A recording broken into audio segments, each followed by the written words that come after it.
রাসূলুল্লাহ সাল্লাল্লাহু আলাইহি ওয়াসাল্লামের আত্মাকে সিনা বুক কেটে, যেটাকে আমরা বাংলায় বলি, উর্দুতে বলি সিনা চাক করা, রাসূল সাল্লাল্লাহু আলাইহি ওয়াসাল্লামের বুক কেটে তার আত্মা কলিজা বের করে জমজমের পানি দিয়ে পরিষ্কার পরিচ্ছন্ন করে পুনরায় সেটা রাসূল সাল্লাল্লাহু আলাইহি ওয়াসাল্লামের বুকের মধ্যে স্থাপন করে সেলাই করে দেওয়া হয়, যার দাগ রাসূল সাল্লাল্লাহু আলাইহি ওয়াসাল্লামের বুকে ছিল।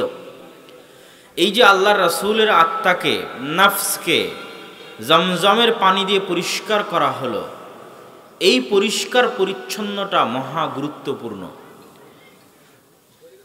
আমাকে এবং আপনাকে মনে রাখতে হবে, আমরা আজকে যারা এই পৃথিবীতে অবস্থান করছি, আমাদের এই দেহ, আমাদের এই হাত, এই পা, এই চুল, আমাদের এই অঙ্গ প্রত্যঙ্গ সকল কিছু পৃথিবীতে তৈরি হয়েছে।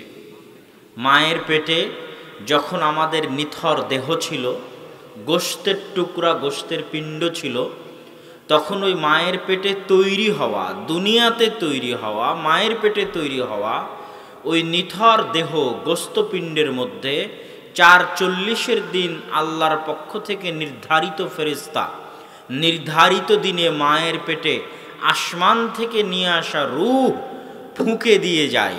ফলত আমাদের শরীর দুনিয়াতে তৈরি হলেও আমাদের ভিতরে যে রূহ আছে, এটা কোথায় থেকে এসেছে? কথা বলতে হবে, কোথায় থেকে? আসমান থেকে। কোথায় থেকে? আসমান থেকে এসেছে। ওই যে রূহ আসার আগে আমার দেহ যেমন নিথর ছিল, রূহ আসার পরে বাচ্চা মায়ের পেটে লাথি মারা শুরু করে, নড়াচড়া শুরু করে। আবারও এক নির্ধারিত দিনে, এক নির্ধারিত সময়ে, আবারও এক নির্ধারিত ফেরেশতা আমাদের এই দুনিয়াতে তৈরি হওয়া ৫০, ৬০, ২০, ৩০ বছরে বড় হওয়া এই দেহের ভিতর থেকে আসমানি ওই রূহকে বের করে নিয়ে চলে যাবে। সেই দিন আবার আমাদের এই দেহটা মায়ের পেটে যেমন অথর গোশতপিণ্ড ছিল, ওরকম গোশতের টুকরার মতো পৃথিবীতে পড়ে থাকবে। তো এই সংক্ষিপ্ত কথায় যেটা বুঝাতে চাচ্ছি সেটা হচ্ছে, আত্মা যেটা, রূহ যেটা, নফস যেটা, এটা পৃথিবীতে তৈরি হয়নি। পৃথিবীতে তৈরি হয়নি। কোথায় থেকে এসেছে? আসমান থেকে এসেছে। দ্বিতীয় পয়েন্ট, আল্লাহ সুবহানাহু তাআলা এই পৃথিবীকে যেইভাবে ডেভেলপ করেছেন, পৃথিবীর সিস্টেমকে যেইভাবে সাজিয়েছেন, মানুষ যেমন সফটওয়্যার তৈরি করে, গেম তৈরি করে, আল্লাহ সুবহানাহু তাআলা এই পৃথিবীর সিস্টেম যেভাবে সাজিয়েছেন, তাতে আল্লাহ সুবহানাহু তাআলা মানুষের এই অন্তরকে, মানুষের এই নফসকে পথভ্রষ্ট করার জন্য আগে থেকেই শয়তান প্রস্তুত করে রেখেছেন, ইবলিস এবং তার বিশাল বাহিনী। আর এই ইবলিস এবং বিশাল বাহিনীকে আল্লাহ ক্ষমতা দিয়েছেন যে তারা আমাদের এই নফসকে কন্ট্রোল করতে পারবে।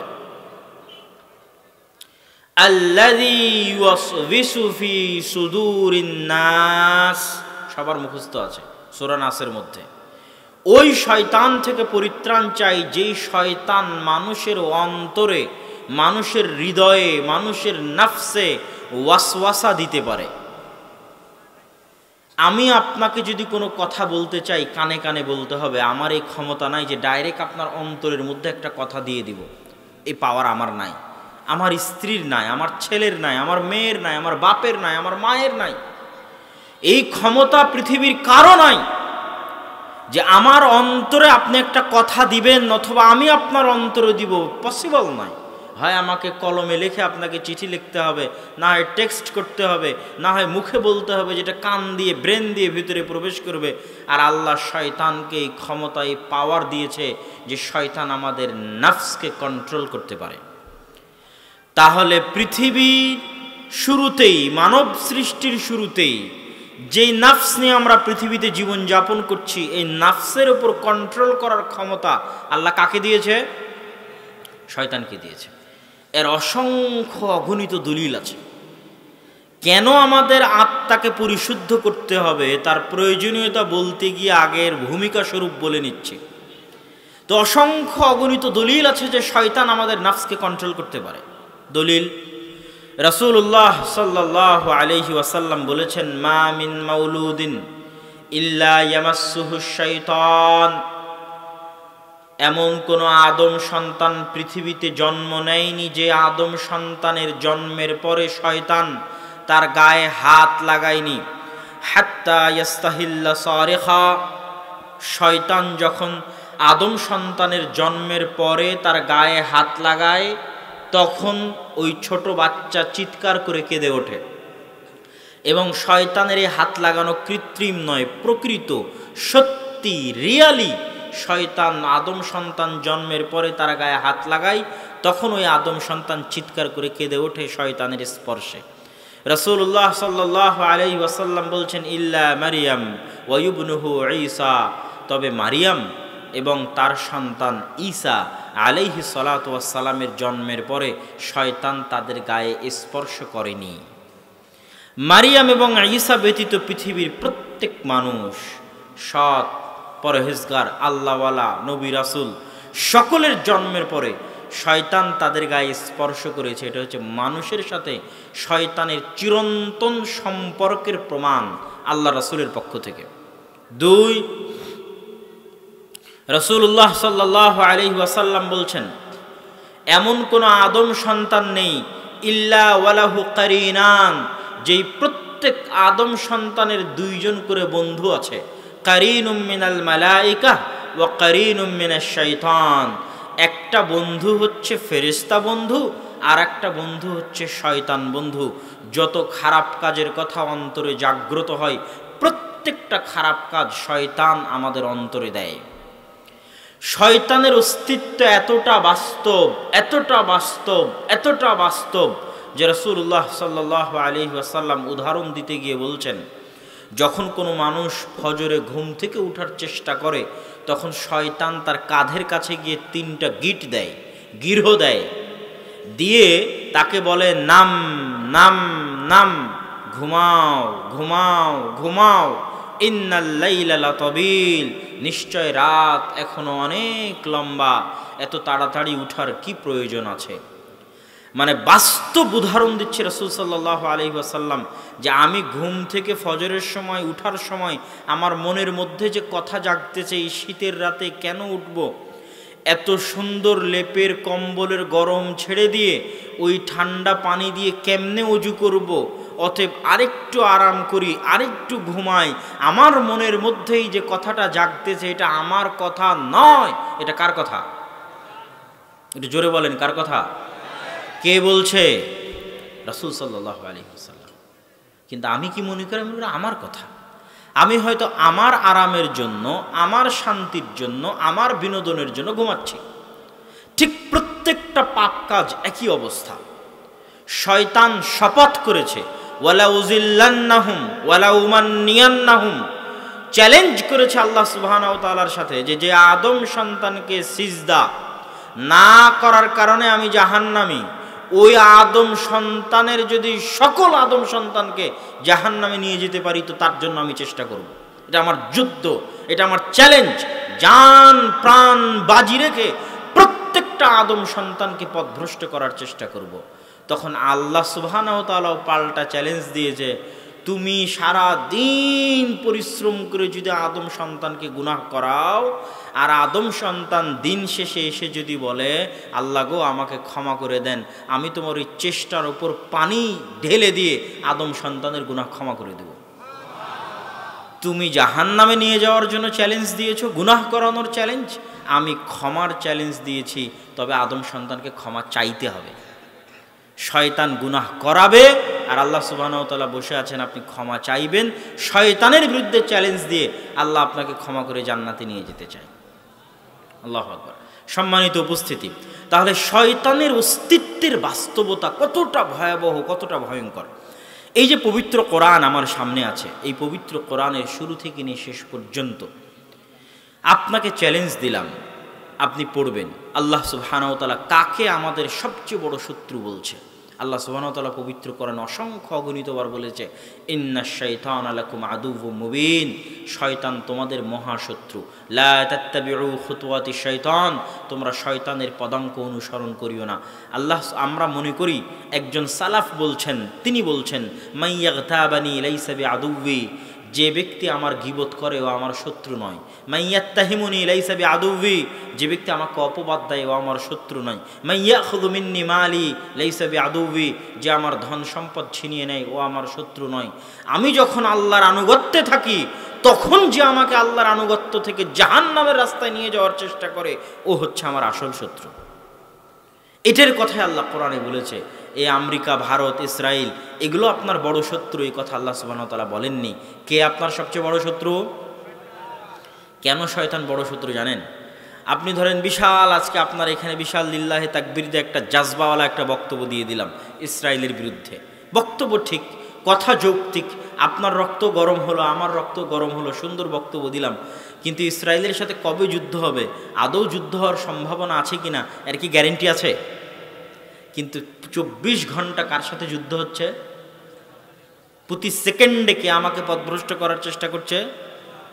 আমার অন্তর পর্যন্ত পথভ্রষ্ট করার ক্ষমতা কার কাছে আছে? শয়তানের কাছে। তাহলে যে আমাকে 24 ঘন্টার আমাকে পথভ্রষ্ট করার চেষ্টা করছে ও আমার বড় শত্রু, না যার সাথে কোনোদিন দেখা হবে কি হবে না গ্যারেন্টি নাই সে আমার বড় শত্রু?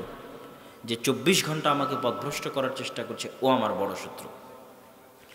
শয়তানের অস্তিত্ব যদি আমরা বুঝে যাই যে শয়তান পৃথিবীতে আছে এবং শয়তান আমার উপর প্রভাব বিস্তার করতে পারে এবং শয়তান আমাদের আত্মা, আমাদের অন্তর, আমাদের রূহ, আমাদের নফসকে পথভ্রষ্ট করতে পারে, এবার আপনি বুঝবেন আত্মার পরিশুদ্ধতার প্রয়োজন রয়েছে। আত্মা রোগগ্রস্ত, আত্মা ব্যাধিগ্রস্ত, আত্মা রোগী, আত্মা অসুস্থ। কে একে অসুস্থ বানিয়েছে? শয়তান অসুস্থ বানিয়েছে। এবং আত্মা কিভাবে অসুস্থ হয় তাও আপনাকে দেখাই। আমরা দোয়া পড়ি কি, রব্বানা যালামনা আনফুসানা ওয়া ইল্লাম তাগফির লানা ওয়া তারহামনা লানাকুনান্না মিনাল খাসিরিন। হে আল্লাহ, যালামনা আনফুসানা, আমার আত্মার উপর, নাফসের উপর অত্যাচার করেছি। কোনো জিনিসের উপর যখন অত্যাচার করা হয় তখন এটা অসুস্থ হয়ে যায়, ভালো থাকে না।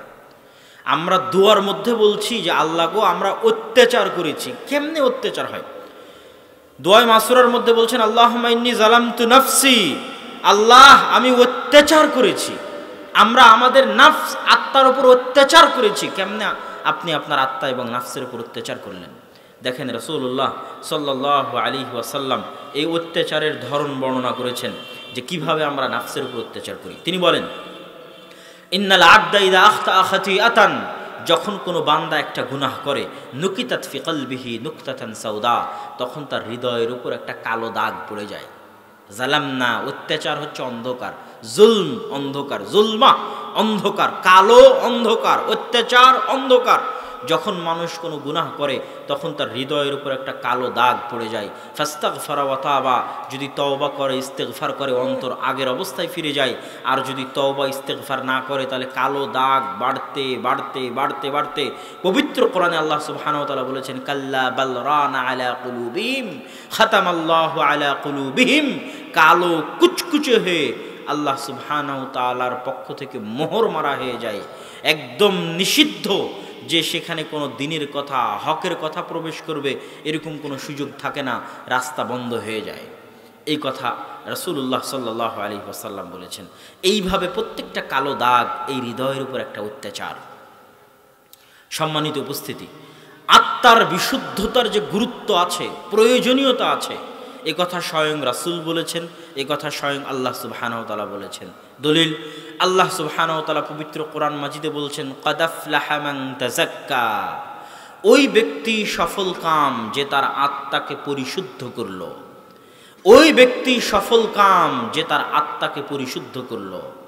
ইয়াউমা লা ইয়ানফাউ মালুন ওয়ালা বানুন, যেই দিন মানুষের ধন সম্পদ কোনো কাজে আসবে না, যেই দিন মানুষের সন্তান সন্ততি কোনো কাজে আসবে না, ওই দিন একমাত্র কাজে আসবে ইল্লা মান আতা বিকলবিন সালিম, যে পরিচ্ছন্ন পরিষ্কার আত্মা নিয়ে কিয়ামতের মাঠে উপস্থিত হবে, বিশুদ্ধ আত্মা নিয়ে কিয়ামতের মাঠে উপস্থিত হবে।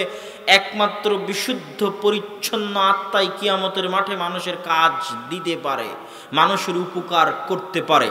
রাসূলুল্লাহ সাল্লাল্লাহু আলাইহি ওয়াসাল্লাম বলছেন, আলা ইন্না ফিল জাসাদি মুদগাতুন, শুনে রাখো হে দুনিয়ার মানুষ, এই পুরো শরীরটা যদি একটা সেনাবাহিনী হয়, এই হাত একটা সেনা সদস্য, এই হাত একটা সেনা সদস্য, চোখ একটা সদস্য, নাক একটা সদস্য, কান একটা সদস্য, এগুলো যদি বিশাল সেনাবাহিনীর এক একটা সদস্য হয়, তাহলে এদের প্রধান সেনাপতি হচ্ছে তোমাদের বুকের ভিতরে থাকা একটা গোস্তপিণ্ড।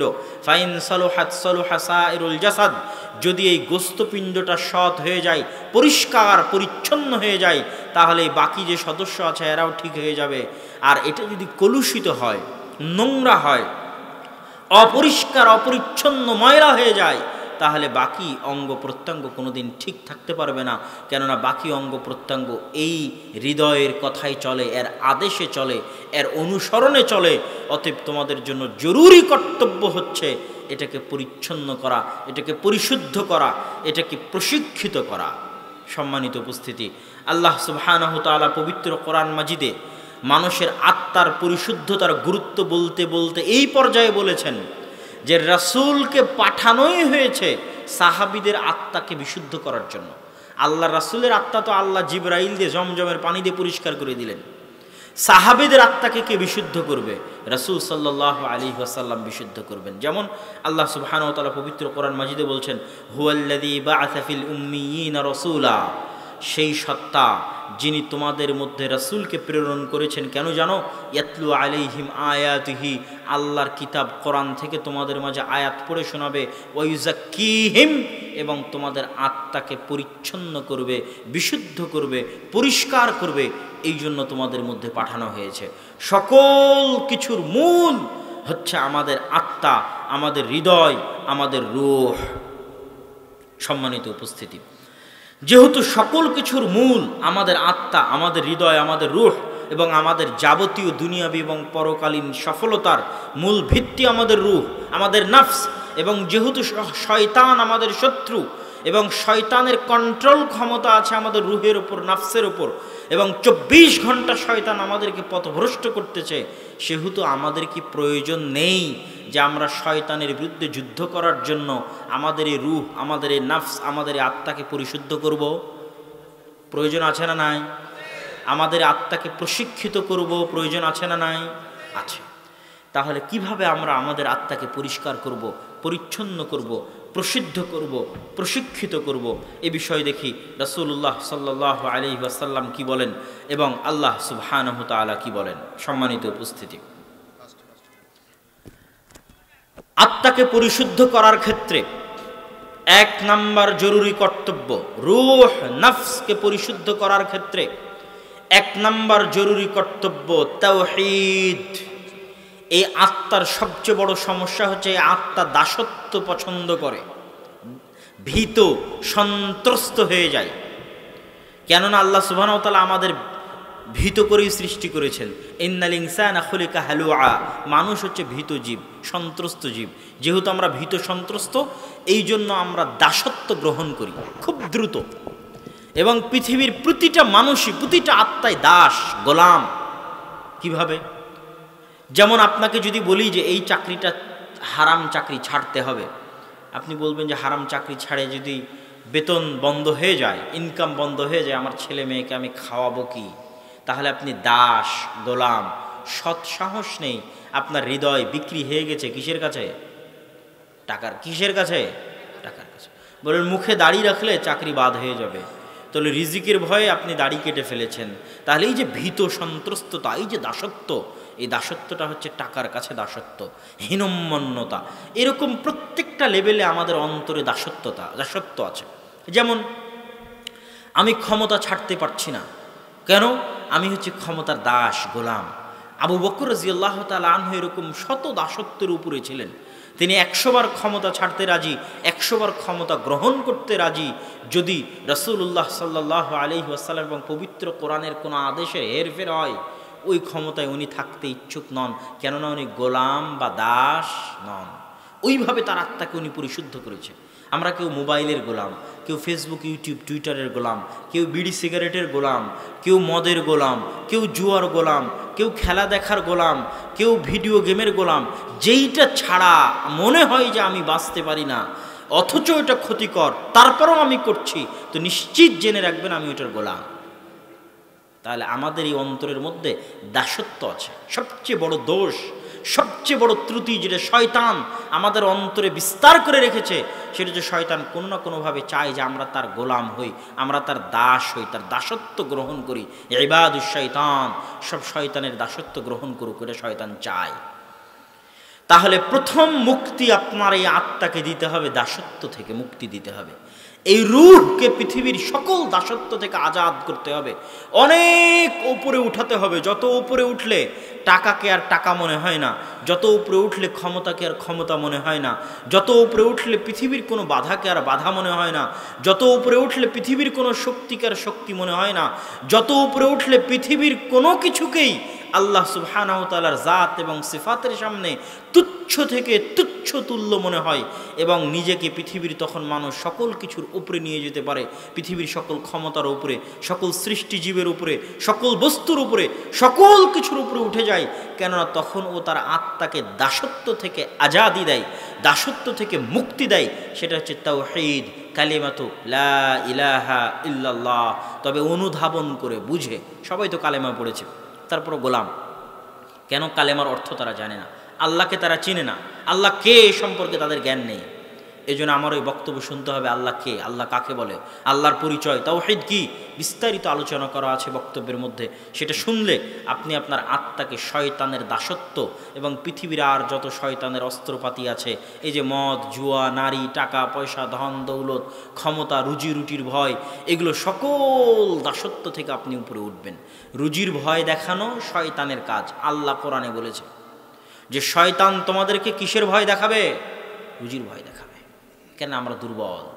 তাহলে প্রথম আমার আত্মাকে মুক্তি দিতে হবে শয়তানের দাসত্ব থেকে, টাকা পয়সার দাসত্ব থেকে, নারীর দাসত্ব থেকে, ক্ষমতার দাসত্ব থেকে, মোবাইলের দাসত্ব থেকে, ভিডিও গেমের দাসত্ব থেকে, ফেসবুক ইউটিউবের দাসত্ব থেকে, জুয়ার দাসত্ব থেকে, যাতে আমি নিজের ইচ্ছা মতো, নিজের সিদ্ধান্ত মতো কিছু করতে পারি। আমার নিজের সিদ্ধান্ত আমার কন্ট্রোলে থাকে না, তাহলেই তো আমি দাস। 1 ঘন্টা পার হওয়ার পর মাথায় বাড়ি দিচ্ছি, কখন এটা ভিডিও গেম খেলা শুরু করেছিলাম, সারাদিন পার হয়ে গেল, তাহলে তো আমি কন্ট্রোলের বাইরে চলে গেছি, মানে আমি দাস হয়ে গেছি, গোলাম হয়ে গেছি। সম্মানিত উপস্থিতি, এবার দ্বিতীয় পয়েন্ট, যেটা আমাদের আত্মাকে পরিশুদ্ধ করবে, প্রশিক্ষিত করবে, শয়তানের বিরুদ্ধে লড়াই করতে সহযোগিতা করবে, সেটা হচ্ছে সালাত। এটা শুনলে মানুষের কাছে আশ্চর্য লাগে। সিরাজগঞ্জে বক্তব্য শেষ করে বের হলাম, একজন ভাই আমাকে বলছে যে আব্দুল্লাহ ভাই, আপনার সাথে আমার পার্সোনাল একটু কথা আছে, একটু আড়ালে বলতে হবে। বলেন। আমি একটু আড়ালেই গেলাম, তো উনি আমাকে বললেন যে তিনি অনেক গুনাহে লিপ্ত, তার মধ্যে অবৈধ সম্পর্ক, জেনার সম্পর্কে তিনি লিপ্ত। এটার থেকে তিনি বাঁচতে চান, কেমনে বাঁচবেন জানা নেই। আমি বললাম যে এইটার থেকে বাঁচার জন্য আলাদা কোনো টিপসের প্রয়োজন নাই, শুধু এইরকম বড় গুনাহ নয়, আমরা যারা জীবনে যত গুনাহের সাথে লিপ্ত আছি, প্রত্যেক গুনাহের থেকে বাঁচার জন্য আলাদা কোনো টিপস, আলাদা কোনো কৌশল পরে। আমি বললাম, আপনি কি 5 ওয়াক্ত সালাত জামাতে আদায় করেন? বললেন না, 5 ওয়াক্ত সালাত জামাতে আদায় করা হয় না। 5 ওয়াক্ত সালাত জামাতে আদায় করা, এই আত্মাকে একটা কাজ দেওয়া। যখনই আপনি বসে থাকবেন, আপনার কোনো কাজ নাই, তখন এই আত্মার উপর সবচেয়ে বেশি কন্ট্রোল ক্ষমতা থাকবে কার? শয়তানের। তাহলে যখন কোনো কাজ নাই, অলস বসে আছে, তখন তো ওকে শয়তান গ্রেফতার করবেই। কিন্তু এই জন্য রাসূলুল্লাহ সাল্লাল্লাহু আলাইহি ওয়াসাল্লাম বলেছেন যে কেউ যদি টানা 40 দিন 5 ওয়াক্ত সালাত জামাতে তাকবীরে তাহরিমার সাথে আদায় করে, তাহলে ওর আত্মা মুনাফিকি থেকে মুক্ত, জাহান্নামের আগুন থেকে মুক্ত। আল্লাহ! কেন? এটা একটা প্রশিক্ষণ, অনেক বড় প্রশিক্ষণ। এই আত্মাকে একটা কাজ দেওয়া হয়েছে, প্রশিক্ষণ দেওয়া হচ্ছে যে তোমাকে লড়াই করতে হবে শয়তানের বিরুদ্ধে। এবং প্রত্যেকটা ওয়াক্ত সালাতে যখন কেউ জামাতে যায়, তখনও শয়তানের বিরুদ্ধে যুদ্ধ করেই জামাতে যায়। এবং এই এক একটা যুদ্ধ তৃতীয় বিশ্বযুদ্ধের চাইতে ভয়ঙ্কর। এক একটা যুদ্ধ যখন আজান হবে, আজান থেকে নিয়ে জামাত পর্যন্ত 15-20 মিনিট সময়ে প্রত্যেকটা ওয়াক্তে এত অসংখ্য কাজ শয়তান আপনার ব্রেনে, আপনার মনে, আপনার মাথার ওপর, আপনার স্ত্রী এসে একটা বলছে, ছেলে এসে একটা বলছে, আপনার মনের মধ্যে আর একটা চলছে, আর 2 মিনিট যাই না, এটা আগে করি না, আচ্ছা কালকে থেকে শুরু করব, এই ওয়াক্ত না হয় মিস দেই। অসংখ্য বাধা শয়তান আপনার মনের সামনে দাঁড় করাবে, যাতে আপনার আত্মাকে দিয়ে আপনি কোনো কাজ না করাতে পারেন। অলস বসে থাক, অলস বসে থাকলে ওই আত্মাকে কাজে লাগানো শয়তানের জন্য সহজ হয়। তাহলে এটা তৃতীয় বিশ্বযুদ্ধের চেয়ে ভয়ঙ্কর। এবার যখন একটা আত্মা টানা 40 দিন 5 ওয়াক্ত সালাত জামাতে তাকবীরে তাহরিমার সাথে আদায় করবে, মাঝখানে গ্যাপ নাই, গ্যাপ দিলে আবার শুরু করবে, এটা আমার এবং আপনার জন্য চ্যালেঞ্জ। জীবনে তো অনেক কিছু করেছেন, এটা চ্যালেঞ্জ গ্রহণ করেন। মাত্র 40 ডেজ, মাত্র 40 দিন 5 ওয়াক্ত সালাত তাকবীরে তাহরিমার সাথে আদায় করতে হবে। যুবকেরা কত হাম্বি তাম্বি করে, আমি এটা করব, ওইটা করব, অনেক কিছু হয়ে গেছে, এই সেই, আমার 1 লক্ষ ভিউ, 5 লক্ষ ভিউ, উমুক তুমুক, অনেক কিছু। তোমার যদি হিম্মত থাকে করো দেখি। 40 দিন সালাত, মাত্র 40 দিন 5 ওয়াক্ত সালাত জামাতে আদায় করতে হবে তাকবীরে তাহরিমার সাথে। যদি কেউ করে তাহলে টানা 40 দিন 5 ওয়াক্ত সালাত সমান 200 ওয়াক্ত সালাত। 200 ওয়াক্ত সালাত যখন কেউ টানা মসজিদে জামাতে তাকবীরে তাহরিমার সাথে আদায় করবে, তাহলে আপনি বুঝবেন ও 200টা তৃতীয় বিশ্বযুদ্ধে শয়তানকে পরাজিত করেছে। আল্লাহু আকবার। তাহলে এই আত্মা এবার প্রশিক্ষণ পাচ্ছে শয়তানের বিরুদ্ধে লড়াই করার। যখন 200টা যুদ্ধে টানা পরাজিত করবে শয়তানকে, টানা কোনো বিরতি ছাড়া, বিরতিহীনভাবে, পরাজয়ের পর পরাজয়, পরাজয়ের পর পরাজয়, পরাজয়ের পর পরাজয়, টানা বিরতিহীনভাবে 200টা যুদ্ধে শয়তানকে পরাজিত করেছে, তখন এই আত্মা এতটা প্রশিক্ষিত হয়ে যাবে যে এখন শয়তান ওকে যেটা বলবে ওটাই ও আর শুনবে না। ওর নিজে নিজে ডিসিশন নেওয়ার বা আমার এবং আপনার নিজেদের আত্মার উপর কন্ট্রোল ক্ষমতা থাকবে, যে না এটা করা যাবে না, এটা করব। এখন তো কোনো কন্ট্রোল ক্ষমতা নাই, শয়তান যা বলছে তাই করছে, যখন যেটা শয়তান করতে বলছে সেটাই করছে। উই হ্যাভ নো কন্ট্রোল পাওয়ার, আমাদের কোনো কন্ট্রোল ক্ষমতা নাই আমাদের নিজের নফসের উপর, নিজেদের আত্মার উপর। যখন খাবার দেখছি পেট ভরে খেয়ে নিতে হবে, বাস, কোনো কন্ট্রোল নাই। যখন দেখছি মোবাইলে একটা অশ্লীল ছবি আসতেছে ওটা দেখে শেষ করে দিতে হবে, কোনো কন্ট্রোল নাই। যখন দেখতেছি এখানে হারাম টাকা পাওয়া যাচ্ছে ইনকাম করে নিতে হবে, কোনো কন্ট্রোল নাই। যখন দেখতেছি এখানে বিড়ি সিগারেট আছে খেয়ে ফেলে দিতে হবে, কোনো কন্ট্রোল নাই। যখন দেখতেছি এখানে একটা মেয়ের মোবাইল নাম্বার পাওয়া যাচ্ছে ফোন দিয়ে গল্প করতে হবে, কোনো কন্ট্রোল নাই। তাহলে প্রত্যেকটা পদক্ষেপে শয়তান আমাকে যে অর্ডার দিচ্ছে, আমি বিনা দ্বিধায় বিনা চিন্তায় শয়তানের রাস্তায় চলতেই আছি। আর শয়তান ততক্ষণ পর্যন্ত আরামে চালাতেই পারবে যতক্ষণ আপনি আত্মাকে কোনো কাজ না দিবেন। তাহলে আপনি যে গুনাহের সাথেই থাকেন, পৃথিবীর যত বড় গুনাহের সাথে থাকেন, আপনার সবচেয়ে বড় পথ হচ্ছে ওই গুনাহ থেকে বাঁচার। সেটা হচ্ছে গুনাহগুলো হচ্ছে কেন? আপনার আত্মার উপর কোনো কন্ট্রোল ক্ষমতা নেই। এই জন্য কন্ট্রোল ক্ষমতা নাই কেন? আত্মা কোনোদিন শয়তানের বিরুদ্ধে একটা যুদ্ধ জয়লাভ করেনি, তো কি কন্ট্রোল ক্ষমতা থাকবে? তাহলে আত্মাকে জয়লাভ করাতে হবে কি? গুনাহ থেকে বিরত থাকার মাধ্যমে না, ওটা পরে, আগে কাজ কর, তারপরে। গুনাহ থেকে বিরত থাকা অনেক পরে, আগে তুই কর কাজ। কোনো কাজই তো নাই, কি করবে?